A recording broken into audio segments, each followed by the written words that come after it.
গো বন্ধুরা, তোমরা এই দোকানটা দেখে চিনতে পারছো?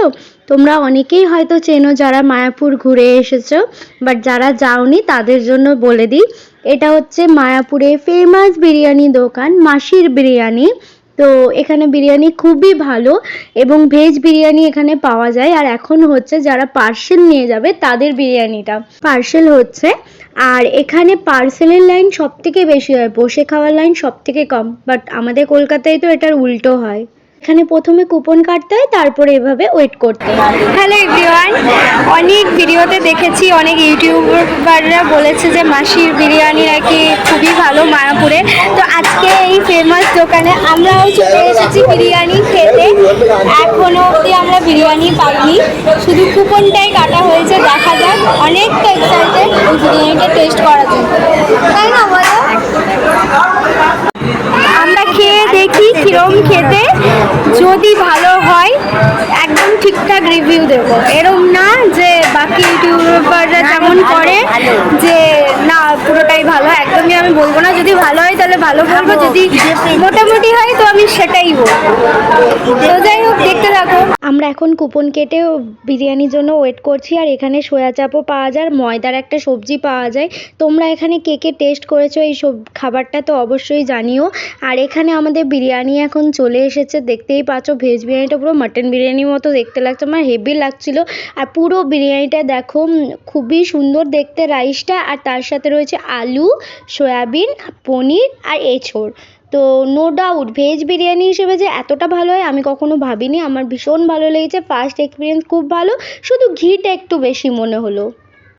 ও মুখে দিতেই মনে হচ্ছে যেন মিলিয়ে যাচ্ছে, অসাধারণ খেতে। এরম ভেজ বিরিয়ানি আমি কখনো খাইনি। দারুণ খেতে, কোনো কথা হবে না। লাগছে কেমন? ভালো, খারাপ না। টেস্ট ঠিক আছে? টেস্ট ঠিক আছে, একটু অয়েলটা আমার বেশি মনে হয়। হ্যাঁ, বাকি পারফেক্ট। আমার নো ডাউট খুব ভালো লাগছে, মানে আমি ভেজ বিরিয়ানি হিসেবে আমার খুব ভালো লাগছে। আমি কখনো ভেজ বিরিয়ানি খাইনি, ফার্স্ট টাইম খাচ্ছি, বাট নো ডাউট ভালো। তোমরা যারা মায়াপুর আসবে তারা এই মাসির দোকান থেকে বিরিয়ানি অবশ্যই খেও, দারুণ খেতে। মাসির দোকানে আমরা সুন্দর বিরিয়ানি খেয়ে এলাম। আমি এটা ইউটিউবে প্রথম দেখেছিলাম, তো তারপরে সবাইকে বলি, আমি নিয়ে গিয়েছিলাম। ভেবেছিলাম যদি খারাপ হয় তাহলে কি বলবো আমি জানি না, বাট আমি জোর করে নিয়ে গেছিলাম, তাই এত সুন্দর একটা খাবার খেলাম। আর আমরা মাসির সাথেও কথা বলেছি, অনেক অনেক অনেক গল্প করেছি। উনি সত্যিই খুব ভালো, বাট ওই ভিডিও আমি নিইনি, কারণ উনি নিজে এতটা পরিশ্রম করে এতটা কষ্ট করে। আমি ওনার সাথে ফটো তুলেছি, ফটোটা দেখলেই তোমরা বুঝতে পারবে ওনার যেন একটা বিধ্বস্ত অবস্থা এরকম টাইপের। তো যাই হোক, উনি অনেকটা এফোর্ট দিচ্ছে, আর উনি মানুষ হিসেবেও ভীষণ ভালো, এটা ভালো লাগলো। লোকে কি করে উন্নতি হওয়ার পরে চেঞ্জ হয়ে যায়, বাট উনি এখনও চেঞ্জ হয়নি, এটাই খুব ভালো, মানে ভীষণই ভালো ব্যবহার। তো অলমোস্ট সব কিছু ঠিকঠাক ছিল।